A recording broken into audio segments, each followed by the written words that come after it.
Bienvenue à Casarima, je suis le frère Elior. Nous sommes plus que ravis de vous avoir avec nous aujourd'hui.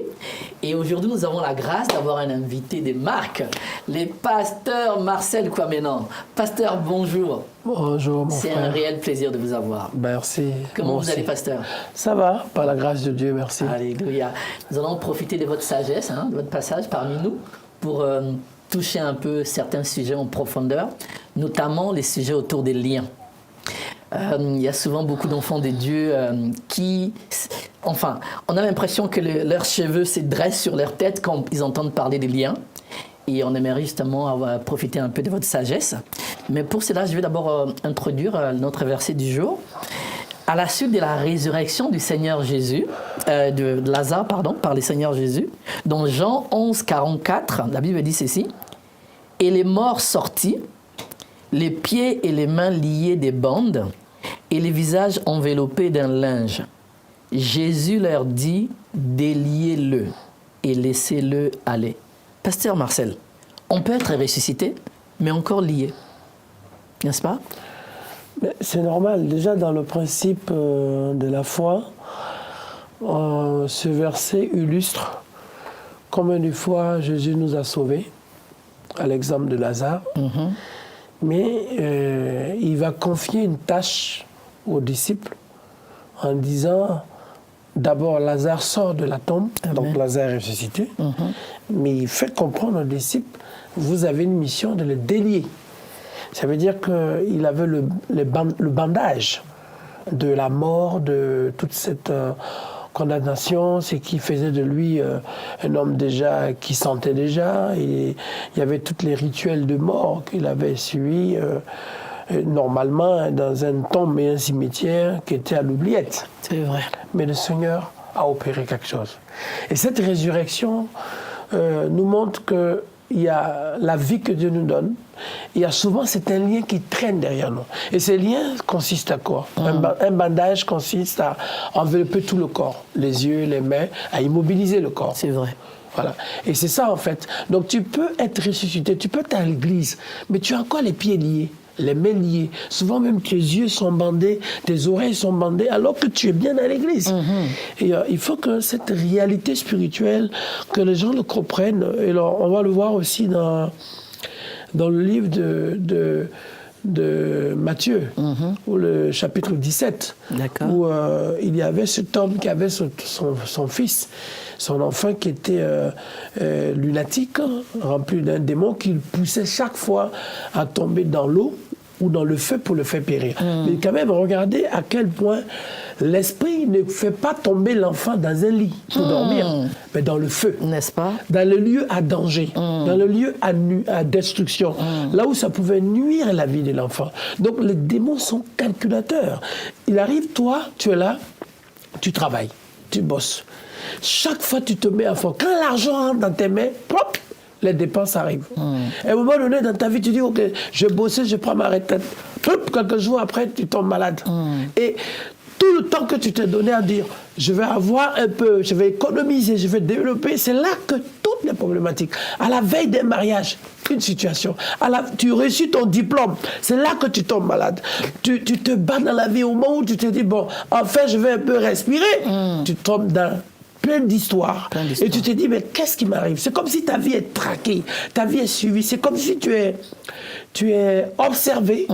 Et d'ailleurs, ça nous rappelle dans le livre des Juges, les Madianites. C'est vrai. Les Madianites, comment ils étaient dans une position d'observation du peuple de Dieu. Rempli de mesquinerie. Et ils attendaient que le peuple de Dieu sème, travaille, entretient, développe, récolte, économise, et ils viennent tout raser. La Bible dit qu'ils viennent tout détruire. Ils viennent tout casser. C'est ça, en fait.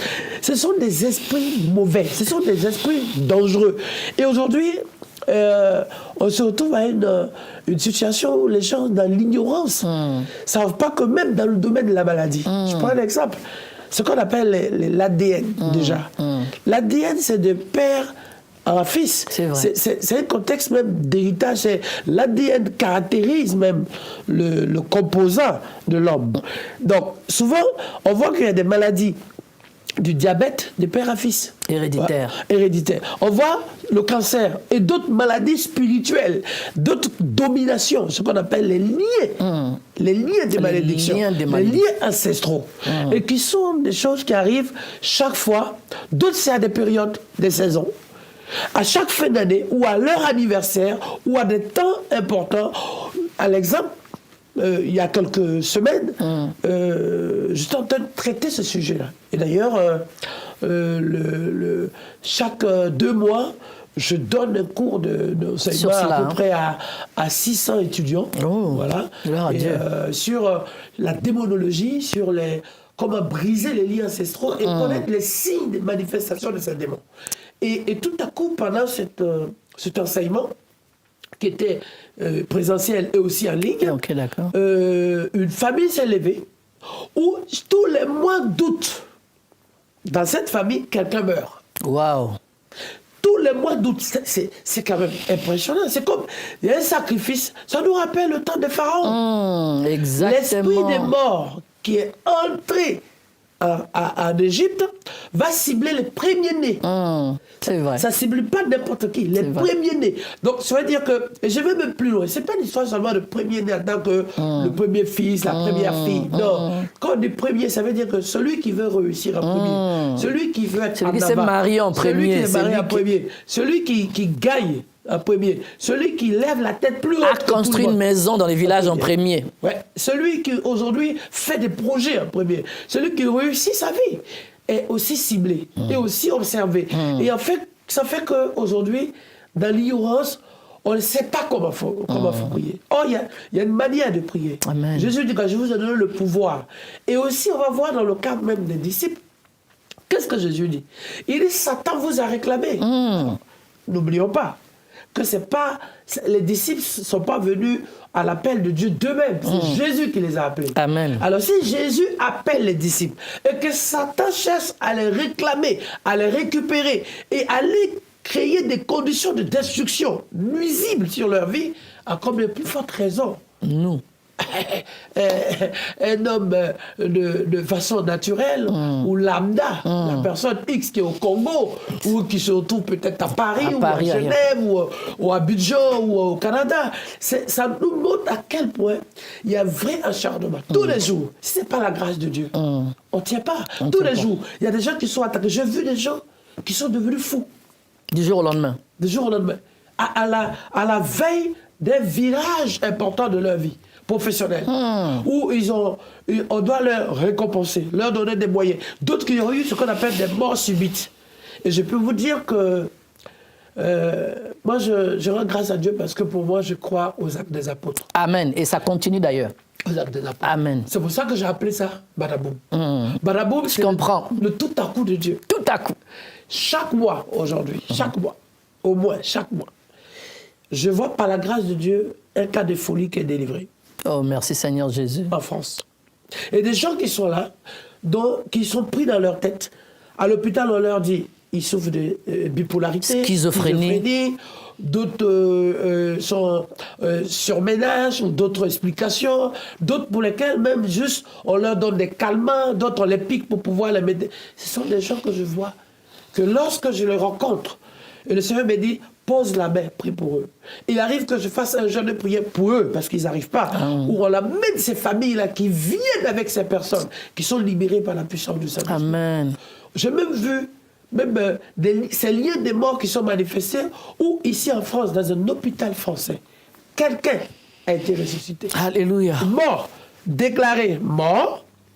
Et la même déclaration du médecin était obligé de faire une autre déclaration d'attestation de vie. Grâce au badaboum de Dieu. Et tout à coup, moi, je crois aujourd'hui, il faut que les enfants de Dieu découvrent que Dieu nous a donné tous les acquis. Amen. Dans le livre de Luc, il dit, je vous ai donné le pouvoir, l'autorité de marcher sur toutes les puissances de l'ennemi. Amen. À commencer par le scorpion, le serpent. et tous les démons. Mais aujourd'hui, il faut qu'on sache que la peur a changé de camp. Amen. Aujourd'hui, on craignait, jusqu'à maintenant, on a toujours craint les sorciers. On a subi les sorciers de nos villages et de nos familles. Exactement. À un moment donné, on dit oui, ne va pas là, telle personne est dangereuse, il y a telle chose. On a enseigné les gens, on a amené les gens à survivre, à se battre pour essayer de s'en sortir. À continuer à vivre dans la captivité. Mais mieux, à essayer de se battre pour dire, pour ne pas que ça m'affecte, telle chose me fasse ça. Mais le temps est venu pour que ces hommes et ces femmes soient amenés dans la dimension surnaturelle. Amen. Où est ce qu'on appelle des guerriers. Il faut former des guerriers. Il faut lever une armée de sentinelles. Il faut lever des ouins de Dieu qui font quoi? Qui vont se lever par la puissance du Saint-Esprit. Qui vont se lever par l'autorité de Dieu. Qui vont se lever remplis des armes spirituelles. Amen. Ils vont se lever remplis de dons spirituels. Qui vont se lever chez eux à dire, Satan, tu ne rentres pas dans ma maison. Ce sont interdits aux démons. On appelle ça ZID. Amen. Z-I-D. Zone interdite aux démons. Amen. Dans ma maison, je me lève. On va créer cela dans nos ma maison. Amen. Je me lève pour ma famille. Amen. Je me lève pour mes enfants. Amen. Je me lève pour mon mariage. Amen. Je me lève pour mes collègues. Je me lève pour mes parents. Et on peut briser ces lois établies là. Dans la puissance du Saint-Esprit. Alléluia. Parce qu'il faut aujourd'hui qu'on se rende compte que Dieu nous a donné tout. Il dit en plus, je vous ai donné le pouvoir, mais aussi la clé. Tout ce que vous lirez sur la terre sera lié dans les cieux. En fait, c'est vraiment ça, quoi. Quand il y a des liens, nous, on a la clé pour délier.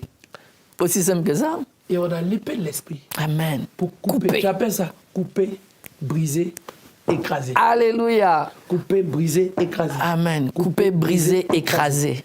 Couper, briser, écraser. Pasteur Marcel. Oui.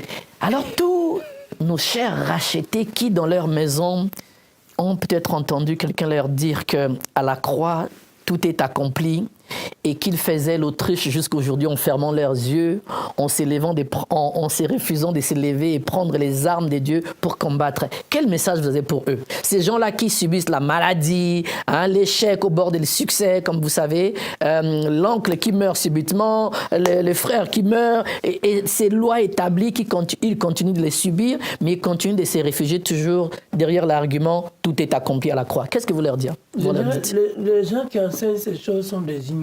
Je dirais que c'est des gens même qui amènent les gens dans l'erreur. Mais aussi, il faut comprendre, l'Église, comme elle a fonctionné jusqu'à aujourd'hui, a choisi deux volets les plus faciles. Il y a 5 ministères. Les gens ont eu peur du ministère apostolique parce que l'exemple apostolique, c'était la mort. On tuait, on persécutait. Tous les apôtres sont passés par là. Le ministère prophétique était compliqué parce que les prophètes étaient comme si c'était des faux prophètes, on avait peur. Les évangélistes étaient allés un peu trop loin. Le ministère qu'on avait choisi et qui a été le plus pratique en interne, que les gens ne voulaient pas faire plus, c'était d'abord le docteur. Je reste enseigner. Je reste dans mon espace, dans mon confort et surtout là où je suis en sécurité. C'était l'enseignement de la parole. Et le plus qui a été fait, c'était le pastorat. D'autant plus qu'il y a des régions du monde, dans les pays occidentaux ou même en Afrique ou ailleurs, pasteur, c'était un peu identifié comme un peu le contexte du curé. Du prêtre. Comme le prêtre. Voilà, celui qui fait pitié, celui à qui il faut donner un peu ce qu'on a, un peu du reste. Un peu de foufou, un peu de banane ici, là. Ou bien de chikwang. Voilà, ou bien de la tchéké. C'est des gens qu'il fallait gérer de cette manière. Et donc, le ministère était connu comme quelque chose qui était dans le côté social. Le ministre des cultes faisait partie du sujet social. Donc, les gens sont restés dans ça. Du coup, l'héritage de l'Église a été dans ce cadre qui n'a pas été plutôt dans la vision de sauver des âmes, de délivrer des âmes. Sauver des âmes, les arracher. Voilà, mais pas les délivrer. Donc on disait, oui, il y a même des lieux où lorsque quelqu'un est en difficulté spirituelle, on disait, oui, priez pour calmer.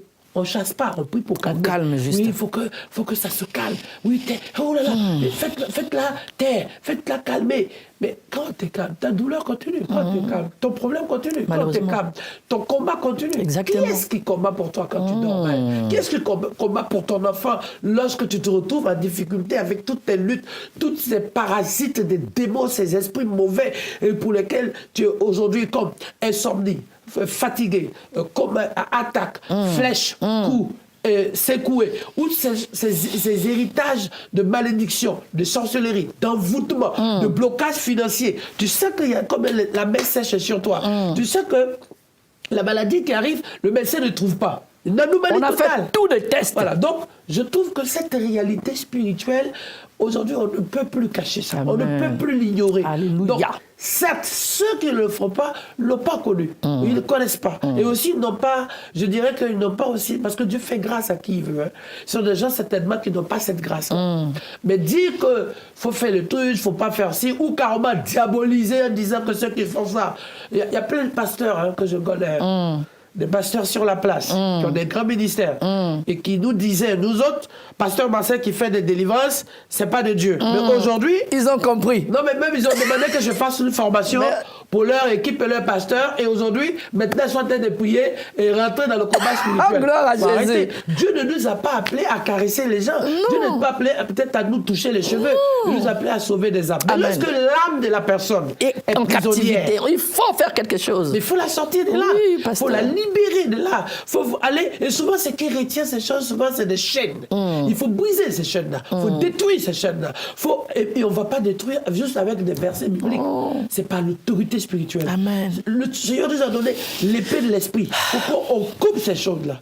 Donc, oui, je sais, dans beaucoup d'églises encore, dans beaucoup d'endroits encore, il y a des gens pour qui on leur dit, oui, lis la parole, Dieu est amour. Bon, mais on va se rendre compte qu'à un moment donné, Dieu va te réveiller la nuit pour que tu pries. Amen. Même si on ne te le dit pas, pour que tu pries. Quand tu te retrouves en confrontation, la vie spirituelle, c'est quoi? La plus difficile. C'est une guerre. C'est une guerre. Et cette guerre est une réalité spirituelle. La guerre spirituelle est la situation la plus terrible, la plus difficile, dans laquelle même la pharmacie ne peut pas t'aider. Exactement. Même le pasteur ne peut pas t'aider. Il peut t'enseigner, t'emmener dans la prière, venir à ton secours, prier avec toi. Mais quand tu te retrouves face à face dans des situations où tu es complètement noyé, bouleversé, Il faut et que tu t'élever es pour la enchaîné, et que tu te retrouves à être comme si tu es aspiré, si ce n'est pas l'action de Dieu, ce n'est pas la main de Dieu, si ce n'est pas la puissance de Dieu, ce n'est pas l'autorité de Dieu, tu ne peux pas t'en sortir. Non, il ne faut pasteur. pas qu'on se fasse des illusions. Le combat spirituel Est réel. est une réalité. C'est parce que si le combat était physique, mais je peux aller demander de l'aide à mon frère. Je peux courir aller à la police. Je peux peut-être demander à quelqu'un qui est plus fort que moi pour venir. Mais le combat spirituel, où que tu ailles, quoi que tu fasses, lorsqu'il est question de spiritualité, c'est par le Saint-Esprit, par l'autorité de Dieu. Mais Jésus a dit Puissant quoi? du Saint-Esprit. Il dit, j'ai vu Satan tomber du ciel. Mais quand Jésus dit ça, toi tu es qui pour dire qu'il n'y a pas besoin de chasser les démons? Ils n'ont qu'à sortir de leur ignorance là. Amen. Les gens, en fait, c'est un peu aujourd'hui aussi dans un contexte du ministère de la femme. C'est la même chose. En fait, les gens ont pris un contexte doctrinal. Ils ont nagé dedans. Maintenant, ils sont pris dans ce piège-là où ils voient certaines réalités, mais ils se disent, si je dis ça, ça me contredit. Camarade, réponds-toi, parce que les gens qui sont là, dans l'église, d'ailleurs, Jésus, qu'est-ce qu'il fait? Devant le temple, devant les synagogues, mais les gens qui souffraient, les gens pour qui il a prié, c'était des gens qui étaient dans l'environnement de synagogue. Oui, ils n'étaient jamais guéris. Mais Ils souffraient encore. Mais j'ai vu des enfants de pasteurs dont les enfants sont fous. Waouh. Pour qui j'ai prié. Attends, je parle même pas d'Afrique. Ici en France. Pasteurs français, dont les enfants sont fous, ont été délivrés dans la puissance du Saint-Esprit. Alléluia. Je veux même vu pasteurs devenus fous. Seigneur. Qu'on m'a amené pour que je puisse prier pour qu'ils soient délivrés. Mais aussi, à un moment donné, on a besoin d'être dans cette réalité spirituelle. Amen. Mais on ne passe pas en délivrance juste parce qu'on a 20 ans de conversion. L'ancienneté ne joue pas dans le spirituel. Amen. Il faut arrêter ça. Et puis aussi, la doctrine ne fait rien dans le spirituel. Et troisièmement, les cultures évangéliques ou cultures doctrinales. Baptiste. Voilà, je suis sûr. Tout ça là. Et puis oui, Seigneur, ou bien on se badigeonne du sang de Jésus pour essayer de nager comme si on est dans une piscine. Tout ça là. Le sang de Jésus est actif seulement lorsque c'est appliqué pour la sanctification. L'autorité est active lorsque la parole de Dieu est manifestée et surtout qu'on vit dans la parole. Alléluia. Et je dirais, les dons spirituels sont manifestés lorsque on laisse notre vie couler par les œuvres du Saint-Esprit. Donc il faut que chaque chose soit à sa place. Mais aussi qu'on se lève. Parce que la Bible dit quoi dans Isaïe? Il dit lève-toi et brille. Les gens veulent briller, mais coucher. Mais sans se Les gens lever. veulent briller, mais en se promenant. Les gens veulent briller en tournant en rond. Si tu ne te lèves pas, tu ne pourras pas briller. Briller, c'est Dieu qui te fait briller, mais te lever, c'est toi. Amen. Donc c'est une réalité spirituelle qu'on ramène l'Église. Et une des clés dans le combat spirituel, c'est la vie de prière. Amen. Dans le jeûne. Amen. Parce que Jésus dit quoi? Cette sorte De de démon ne peut sortir que par le jeûne et prière. Alléluia. Quand on dit sorte, c'est caractérisé. C'est de façon plus concrète, c'est défini en disant cette sorte. Ça montre qu'il y a des catégories. Et il y a, d'ailleurs, même les démons, il y en a 7 catégories. Je pense qu'on va faire une émission en détail, pasteur, là-dessus. Permettez-moi de rebondir pour prendre un peu le fardeau que vous êtes en train de transmettre aux serviteurs de Dieu, à tous les rachetés au passage. Dans Luc 4, 18, 19, vous connaissez très bien ces versets. L'Esprit du Seigneur est sur moi parce qu'il m'a oint pour annoncer une bonne nouvelle aux pauvres. C'est ça que la partie, beaucoup de gens s'étaient cantonnés là, vous l'avez dit. Mais il m'a envoyé aussi pour guérir ceux qui ont le cœur brisé, pour proclamer aux captifs la délivrance et aux aveugles le recouvrement de la vue, pour renvoyer libres les opprimés. Donc, si on est des témoins de Christ, on doit bien entrer et accomplir ce que le Seigneur nous donne comme mission. Oui, en fait, c'est... Lorsque on est converti à Christ, lorsqu'on vient à Christ, la problématique souvent, c'est un sujet qui me tient beaucoup à cœur, on vient à Christ, mais on vient avec son fardeau, on vient avec qui on est. Souvent, sur notre histoire, il y a déjà des liens. Et souvent, sur notre histoire, il y a des choses qui se répètent à l'infini. Il y a un moment donné, quand on donne sa vie à Jésus, on doit s'élever justement. Parce qu'on n'appartient plus à ce monde. Amen. La Bible dit dans le livre de Jean, chapitre 1, le verset 12, que à tous ceux qui l'ont reçu, la parole leur a donné le pouvoir de devenir enfants de Dieu. Mais surtout, c'est la suite, le verset 13. Lesquels sont nés, non de la volonté de la chair, ni de la volonté de l'homme, et encore moins de la volonté du monde. Donc, mais de Dieu. Alléluia. À partir de ce moment, on doit se lever. Se lever pour qu'on rentre dans notre destinée. Se lever et entrer dans sa destinée, c'est un combat. Quand on dit va à Canaan, mais il faut que les gens arrêtent de faire des Il illusions. y a un combat. Mais la route de Canaan, il y a 3 combats qui ont eu lieu. Se lever pour partir de l'Égypte pour aller à Canaan, il y avait le combat en Égypte. Il y a eu le combat dans le désert. Et après, il y a le combat qui devait se mener à Canaan. Parce que Canaan, si c'est une terre promise. Mais il y a des gens aussi qui habitent. Il y a des géants. Il y a des géants qui sont sur place. Donc le premier combat, c'est là où tu es. Le deuxième combat, c'est le parcours. Les embûches que tu vas vivre, que tu vas traverser sur la route. Le troisième combat, c'est l'endroit qui t'attend. Prendre possession. Prendre possession. Donc ces combats-là, il faut pouvoir avoir une vie de consécration. Et aussi, il faut se lever avec les armes spirituelles. Il faut s'équiper dans l'esprit. Il faut avoir la puissance de Dieu. Amen. Et en garder en tête la vision de Canaan. Et à savoir que tu ne peux pas trouver un lieu où il y a le lait et le miel qui coulent sans te dire c'est lait d'abeille, c'est miel d'abeille et c'est lait de vache. Mais la vache là, qui est-ce qui est attaché là? Qui l'a élevé là? Et c'est lui qui va laisser le lait pour que ça coule pour toi là. Tu vas sortir où pour rentrer dedans? Je suis d'accord, pasteur. Il faut faire sortir les étriens qui Amen. Il faut chasser tous ces... Ce sont des combats. Amen. Et en plus, ces démons-là, ce sont des forteresses. Il y a une différence entre domination, forteresse et démon tout court. C'est vrai. Quand tu as affaire aux démons, tu les chasses. Quand tu as affaire aux forteresses, il faut briser. Quand tu as affaire aux dominations, là, c'est une autre chose encore. C'est pour ça qu'aujourd'hui, dans le mot domination, il ne domine pas une personne. Il domine ta vie, il domine ta famille, il domine ta région, il domine ton pays. Ton pays. C'est pour ça que tu peux naître dans une famille où vous n'avez rien à voir, mais tu subis les choses de la nation. À cause de l'environnement. À cause de l'environnement. Donc c'est pour ça aussi que maintenant, dans la puissance du Saint-Esprit, il faut qu'on rentre par les armes spirituelles. Il y a une clé. Le jeûne et prière est important. Amen. Deuxièmement, il faut se lever au moment où les gens dorment. Ça veut dire le réveil. Le mot réveil, c'est souvent, le réveil sonne souvent au moment où on a envie de bien dormir, au C'est moment vrai. où on a envie de bien faire C'est dodo. vrai, pasteur. Mais tu te réveilles parce que quelque chose t'attend, parce que tu te réveilles parce que tu dois accomplir ta mission. Donc il faut se réveiller, il faut se donner ce devoir de dire maintenant je me réveille pour ma famille. Amen. Je me réveille parce que ma vie ne doit plus être la même chose. Amen. Je me réveille parce que l'heure de ma promesse est arrivée. Amen. Je me réveille parce que je me lève pour mes enfants. Je me réveille parce que je veux que ma santé. C'est ça en fait. Amen. Si on se laisse aller, si on lit ces versets, si on met devant nos portes, sur notre voiture, Jésus sauve, Jésus est bon. La Bible, c'est un livre qui se vend. Hein. Et d'ailleurs, Tout le monde peut l'avoir à la maison. même il y a certains sorciers même qui ont la Bible chez eux. Aux conf- États-Unis, on jure même sur la Bible pour être président. être président. Donc, faut arrêter les illusions. Et d'ailleurs, un jour, j'étais en train de prêcher à la télé. Là, j'étais à Martinique, à une chaîne de télé locale. Et une des plus grandes sorcières, Kemwa, comme ils appellent ça. Quelqu'un vraiment qui fait de la... Élevé là-bas dans les mondes garder des occultes. affaires.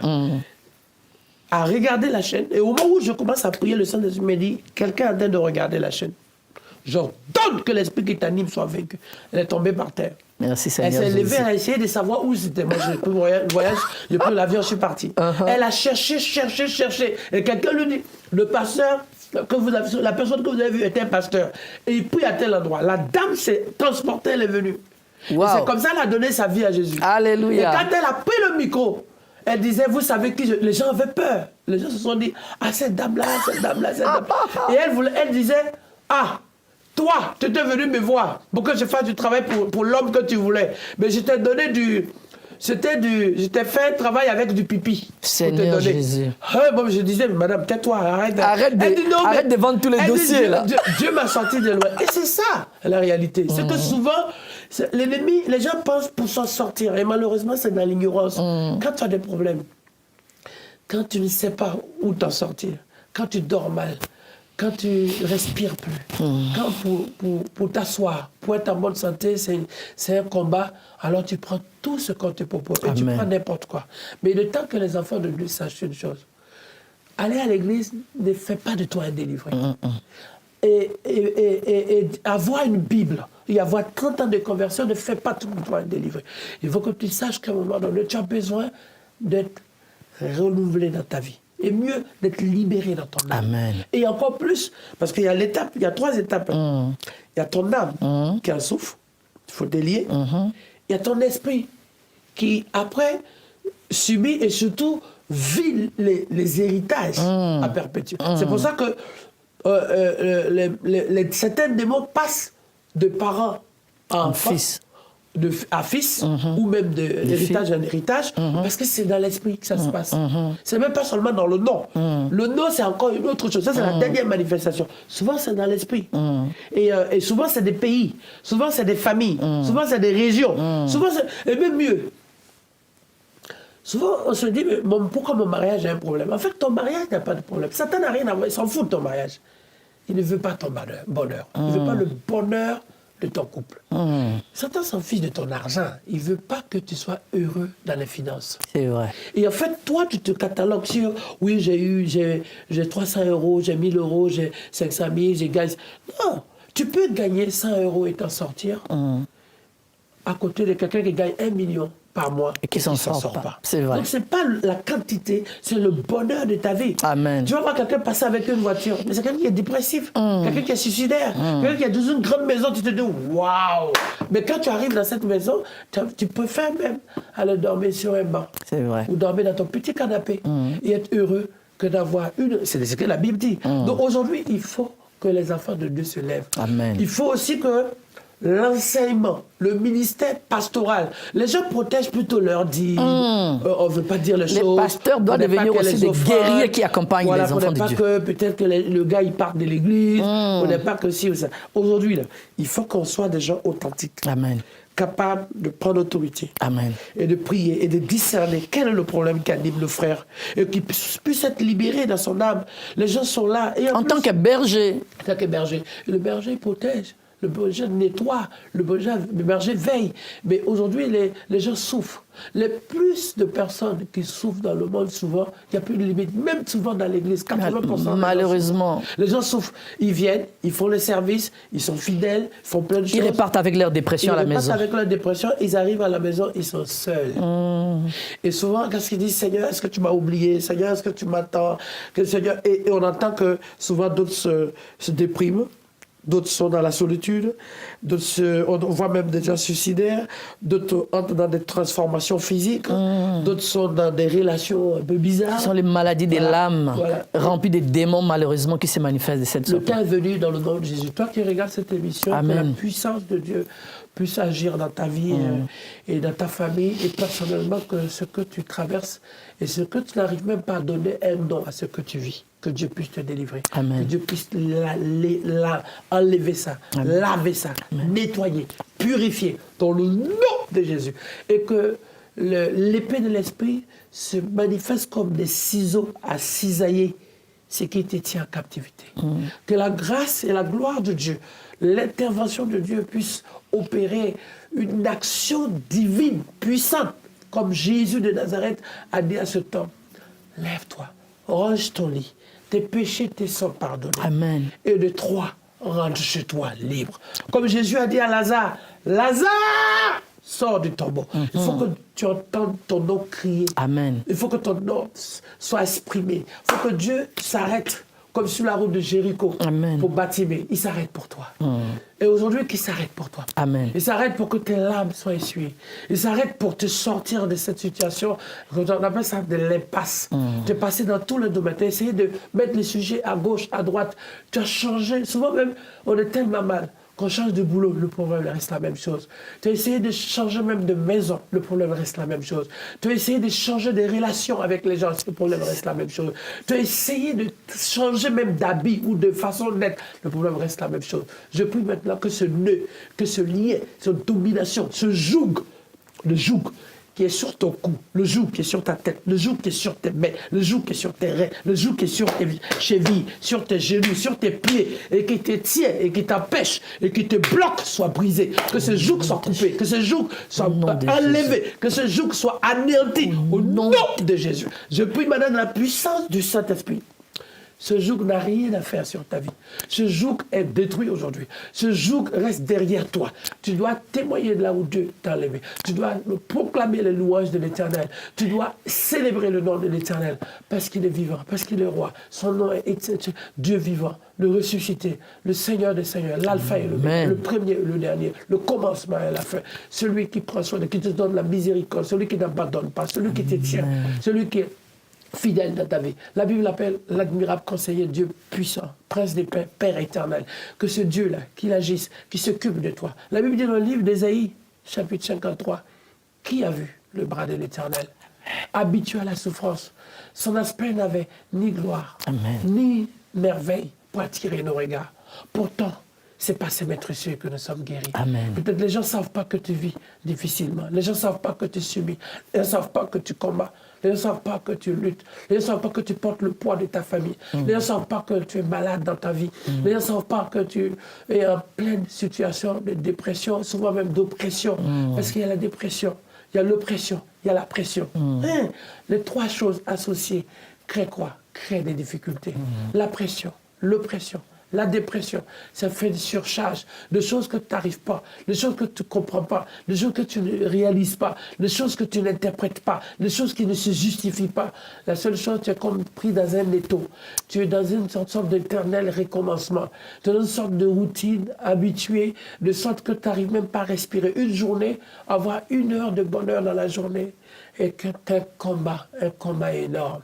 Mais aujourd'hui, Dieu combat pour toi. Amen. Dieu te sort de là. Amen. Et pour que la puissance de Dieu, Psaume 102, Psaume 103, médite ça. Lorsque la vie dit, je suis tellement mal que je confonds mes larmes à ma boisson. C'est ça la réalité dans la vie de beaucoup de personnes. Mais aujourd'hui, le Seigneur, qui connaissait toutes choses, qui est venu à ton secours, qui s'arrête pour toi, c'est le plus beau ça. Tu peux imaginer quand tu parles à Dieu et un jour, tu découvres que il s'est arrêté pour toi. Tu dis, wow, il s'est arrêté, il a fait un stop devant ton adresse, un stop devant ta maison, un stop pour ton enfant, alors que tout était comme fichu, bloqué, empêché, complètement par terre, cassé, anéanti. Le Seigneur dit alors, il va te relever, il va te restaurer. Ce qui était tombé en ruine, ce qui était détruit, ce qui était brisé, ce qui était anéanti, ce qui était cassé, ce qui était complètement perdu. Le Seigneur vient, il vient te tendre la main pour te sortir de là. Alléluia. Il te tend la main là où tu es. Il te tend la main pour te libérer. Il te tend la main pour te relever. Il te tend la main pour te dire maintenant, je suis avec toi. Ma main, ma force, ma grâce, ma bénédiction, ma plénitude, la dimension de sa grâce et l'intervention, la multiplication de Dieu. Le Seigneur dit quoi? Avec 2 poissons. 2 poissons. Dieu a besoin aujourd'hui que tu aies juste une petite foi, comme le grain de sénévé. Et pour que la montagne s'éloigne, la montagne de la maladie s'éloigne, pour que la montagne de la douleur s'éloigne, pour que la montagne de ton combat qui t'est submergé, qui t'est tenté de noyer s'éloigne, pour que la montagne de l'humiliation, de l'écrasement, de la destruction, de tout ce qui était un charnement sur ta vie soit vécu. Au nom de Jésus de Nazareth, Badaboum, tout à coup de Dieu. Hey! Alléluia!